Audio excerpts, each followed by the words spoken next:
Dün geldiğimiz yol çok kötüydü. Tümsekler vardı. Topraklar yağmurdan sonra sertleşmiş ve tümsek olmuştu. Aracın önüne vuruyordu. Acayip.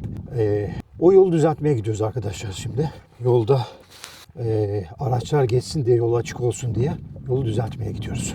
Gördüğünüz gibi burada bunları da yapacağız. Çitler acayip eğik, geçici bir çözüm. Bacanağın Ali ile beraber, Ali önde, kazma kürek. Çok büyük bir bölüm yok. Yani şöyle 100 metrelik bir bölümde yol kötü.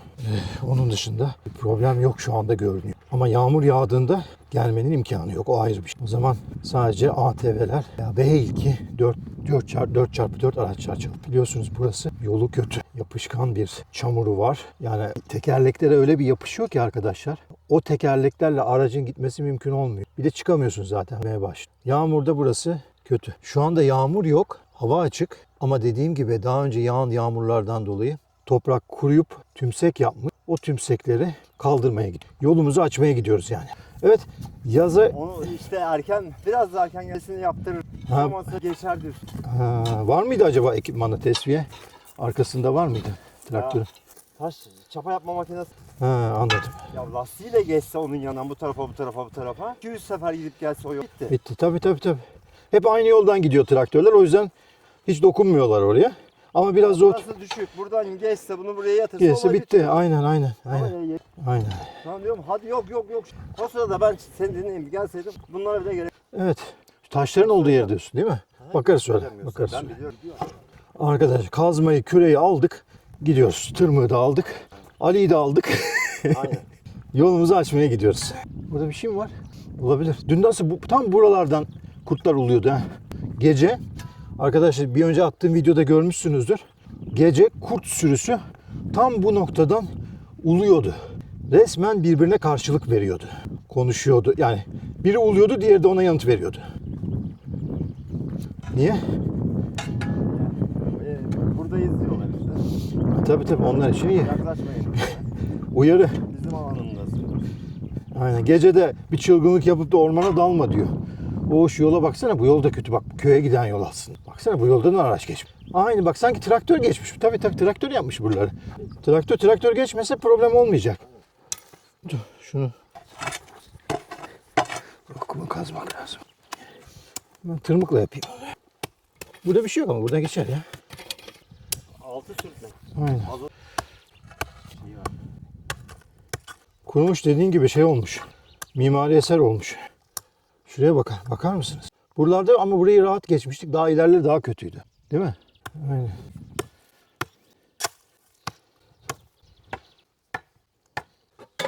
Kuruyunca bunlar daha kötü oluyor. Evet, daha da kurursa hiç çıkarmak bile çok zor, mümkün hale gelmez. Kazma işe yarıyor.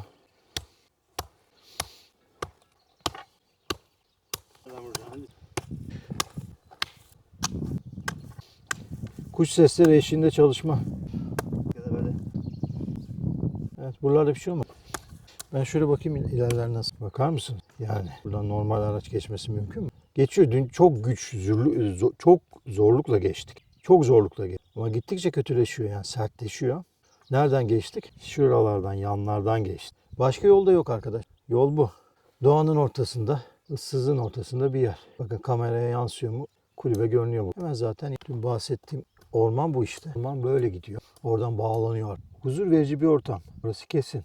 Ama zorlukları var. Yolda bunlardan bir tane. Hatta en önemli buraya gidip gelmek. Burada yaşıyorsanız, dışarıda hiçbir bağlantınız yoksa ya da kısıtlı bir bağlantınız varsa o zaman daha rahat yaşar. O nedenle ben genelde yağmurun olduğu zamanlar, olacağını tahmin ettiğim zaman tedarik ediyorum. 8 kilometredeki bakkala gidip yaklaşık bir haftalık 15 gün alıyorum top. Şehre inmeme hiç gerek yok arkadaşlar. Sadece çok nadir işte bazı şeyler almak yerine kazma, kürek, tırmık veya bu şekilde ihtiyaçlarım olduğunda şehre normal araçla gelemez. Bir ATV'm var küçük. O ATV buralardan geçiyor ama yağmur olduğu zaman o da saplanıp kalıyor. O yüzden bahsetmiştim bir önceki bir barometre aldım. Hava durumunu önceden tahmin bulunduğum lokasyon, bulunduğum yerde hava durumunu yağmur varsa, yağmur gelecekse 6 saat 12 saat için uyarı veriyor. Ben de ihtiyaçlarımı temin etmek için ATV'me atlayıp bakkala gidiyorum. Eğer stoğum yeterli değil. Bakkaldan bir haftalık o belki 15 günlük alıp Hava durumuna göre ne kadar sürüyor tahmin ederek. Çok fazla da stok yapamıyorum. Yerim çok kısıtlı çünkü. Buzdolabım küçük bir buzdolabı. Ona göre mümkün olduğu kadar tedarimi yapıp dönüyorum önce. Burada yaşamaya. Şu kuşa bak. Traktör geliyor. Gelirse rica ederiz. Traktör için 1 dakikalık iş değil mi? Sert. Bakalım nereye kadar devam ediyor. Ben ileri doğru bir gideyim. Ha, traktör orada bak. Ha? Ha. Şununla. Dur. Ortaya mı atayım? Yok kesmiyor ki. Mümkün değil. Ancak kazmayla olur. Bak, şurada traktör şurada. Belki gelir buraya. Çok sertleşmiş. Akşam geleceğim dedi bakalım. Götürüp gelirse. Yolu görüyorsunuz. Her şeyin bir zorluğu var ama. Hiçbir şey dört dörtlük değil. Bazı güzellikler yaşıyorsanız mutlaka bazı çirkinlikler ya da olumsuz durumlarda beraberinde geliyor. Bir şey tek başına güzel veya çirkin değil. Bir şey tek başına iyi veya kötü. Doğru ve yanlış da hep beraber birlikte. Zıttını birbirine içinde barındırıyor. Hayat da öyle. Olumlu yanları olumsuz içinde barındırıyor. O yüzden olduğu gibi kabul etmek lazım. Hep böyle diyoruz ama en zor olan da o. Hayatı olduğu gibi kabul etmek dünyanın en zor işleri. Siz duyuyor musunuz? Ali! Bu iş kazma kürekle olacak bir iş değil. Bayağı uzun çünkü. Traktörle bir düzeltme. Ali! Sana bir şey söyleyeyim mi? Günlerce bitmez bu. Bayağı uzuyor. Traktör gelmesi lazım. Yani biz bugün de bir yere gitmeyelim. Akşam Erol geldiği zaman şey yapsın. Biz ya da en kötü yerleri yapalım Ali.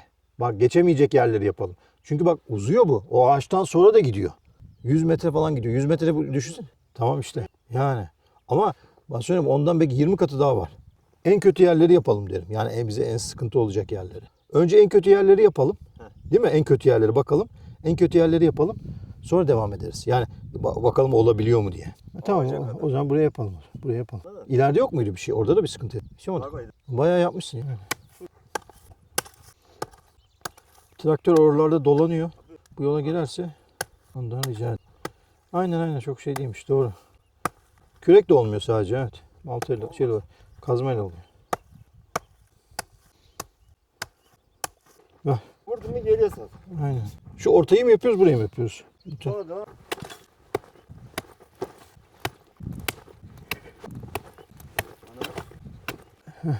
Böyle yeterli olur ya. bak. Bak. Anladın? Ayağın bir tane. Ayağın bir tanesi orada. Nerede ayağım? Bir daha söyle. Ha, ortada. Bak biri burada. Aa, ay. Bu taş mı ya? Tamam değil mi bak? Evet çamura benzemiyor. Çamur da böyle garip bir çamur. Kirli toprak burası kirli. Yani taş gibi toprak. Heh, aynen. Tamam. Yok tamam. Anladım. Evet. Sırayla yapıyoruz ama Ali daha çok çalışıyor. İşte daha tek. Ben de yolumu nasıl açacağımı öğrendim değil mi Ali?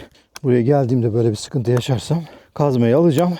En sıkıntılı yerleri Çapa kazma. çapayla şey yapacağız. Ver. Ayağı koyup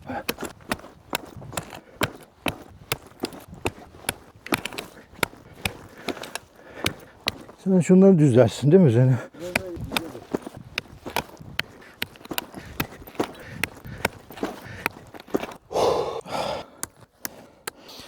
Doğada çalışma. Normal inşaatlarda çalışmaktan daha iyidir arkadaşlar. Daha mı iyi? Abi. Niye? Her şey makine. O açıdan baktığında doğru. Harç yapacaksın. Matkap. Benim çok sevdiğim bir atasözü var, deyim var. Alet işler, el övünür. Değil mi? Her şeyi alet yapıyor. Bilen de olması lazım tabii diyeceksin tabii. ama teknik ekipman olmadan dediğin gibi. Traktörü aldık. Komutu ver. Traktör şu hedefi elinden itibaren sürebiliyor mu? Tabii. Onu da yaptılar mı? Yaptılar.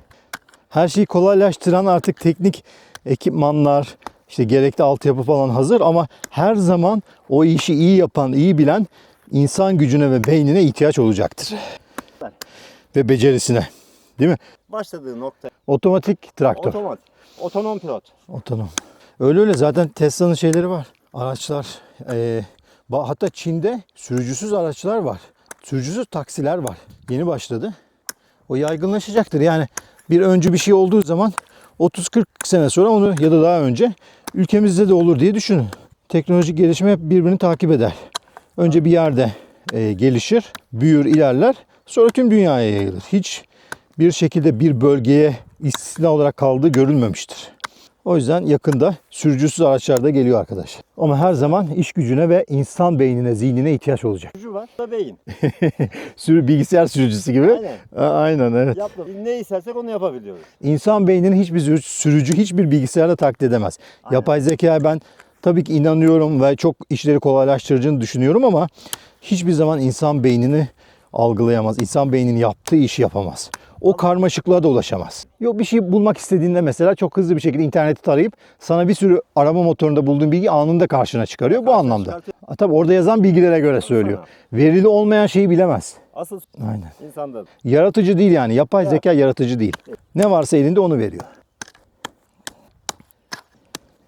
Oraya kadar gitmedik. Gidip bakayım. Böyle uçsuz bucaksız bir şeyse değil ya, o kadar yoktu. Yani düzeltmemiz gereken yol çok uzun değildi gibi geliyor aklıma ama da fayda var. Buralar normal. Bak buralardan geçer. Sesler geliyor. Yırtıcı kuşlar da var. Dün 2 tane tilki gördük. Dün gece kurtlar. Buralarda. Şu arkamda kalan ormandan. Ama anlayabiliyorum yani o kadar. Ali! Buralar komple. Tabii komple. Buradan geçmiştik ya. Şuradan geçmiştik. Buralar kötü yani. Şuralar en kötü buraları bak. Oralarda az bir şey varsa hiç oralarla uğraşma. Sıkıntı burada. En büyük sıkıntı burası. Trekking için çok güzel bir yer.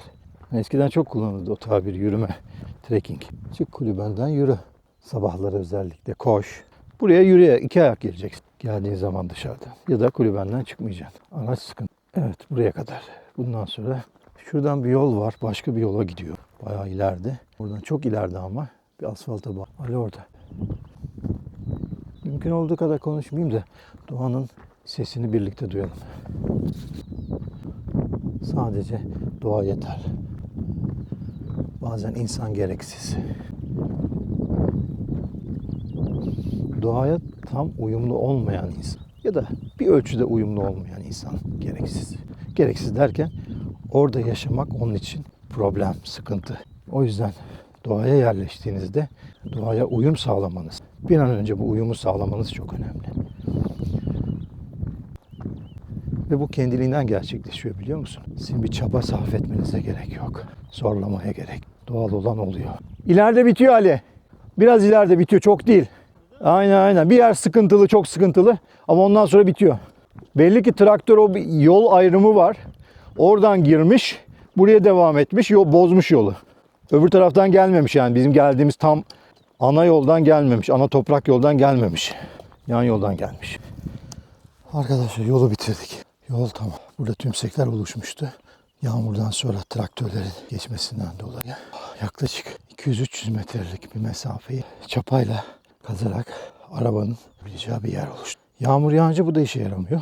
Toprağa takılıp kalıyor araç. Ama en azından hava kuruyken buradan araçla geçilebilir. Ama bunun için de bu oluşan tümseklerin düzlenmesi gerekiyordu. Bunları el gücüyle yaptık. Bacanağım Ali ile beraber yaklaşık 1 saatlik, belki 1,5 saatlik bir çalışmanın sonunda bunu gerçekleştirdik. Şey orada mı?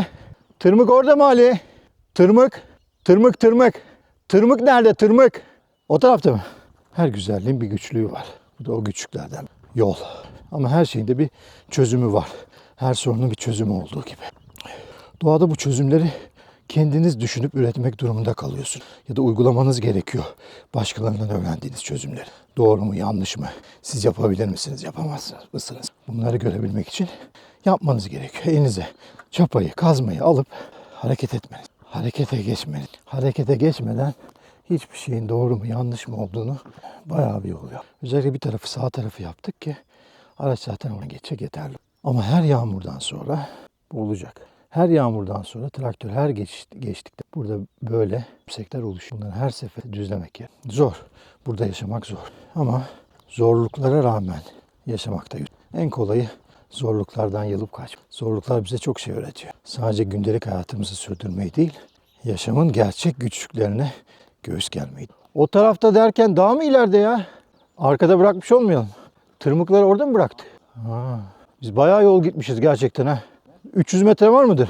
Yani resmen yol açtık Ali.